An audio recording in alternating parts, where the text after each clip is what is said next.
ओह! क्या चल रहा है? स्वागतम मित्रों एंड मित्राणियों, मैं संकेत आपका छोटा भाई आपसे रिक्वेस्ट करता हूँ कि इस वीडियो को पूरा एंड तक देखना, बहुत मजा आएगा, सही बता रहा हूँ। आज मैं आपको सुनाने वाला हूँ मेरे द्वारा लिखित एक कहानी जिसका टाइटल है तितली पार्ट 15। पिछले पार्ट का लिंक डिस्क्रिप्शन में है तो उसे क्लिक करके जरूर देख लेना। तो चलिए शुरू करते हैं। ये कॉरिडोर आम लोगों के लिए नहीं, सिर्फ जजेस और वकीलों के लिए है। कौन है तू? क्या तू यहाँ हमारे जज साहब को मारने आई है? गनमैन ने गुस्से से पूछा। अरे भैया, मुझे तो यहाँ जज साहब ने बुलाया है, तितली ने रोते हुए कहा। बिल्कुल झूठ। जज साहब लोगों से कोर्ट रूम में मिलते हैं, रिटायरिंग रूम में नहीं।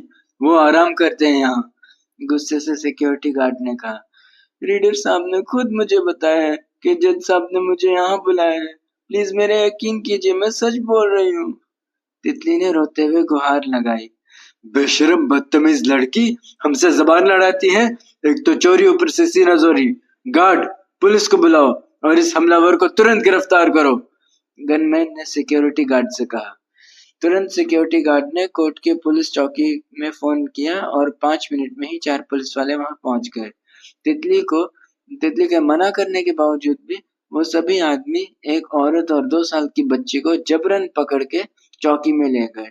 इस दौरान तितली के बाल खींच के, कपड़े फाड़ के और गलत जगहों पे छूते हुए जबरदस्ती से ले जा रहे थे।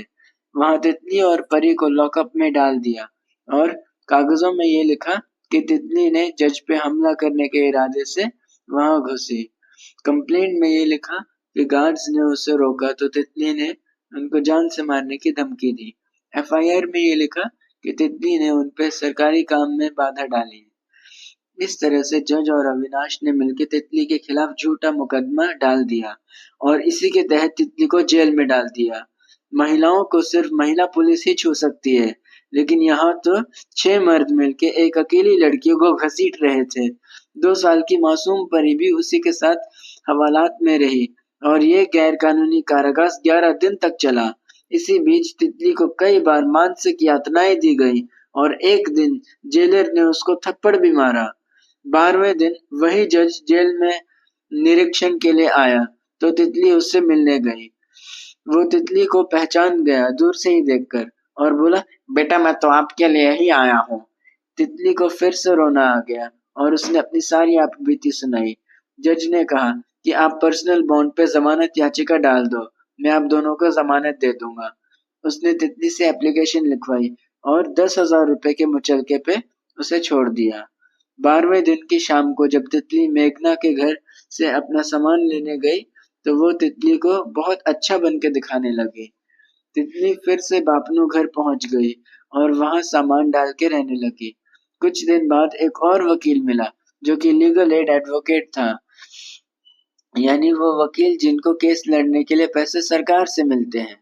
ये क्लाइंट से पैसे नहीं लेते और तितली ने उसको अपने तीनों केसेस दे दिए। 3.5 महीने बाद जब तारीख लगी तो वो वकील बोला कि उसको ये केसेस अभी अभी मिले हैं तो उसे समझने में टाइम लगेगा। फिर 4 महीने और आगे की तारीख लग गई और झूठे केस की तारीख भी वही साथ साथ ही लगी।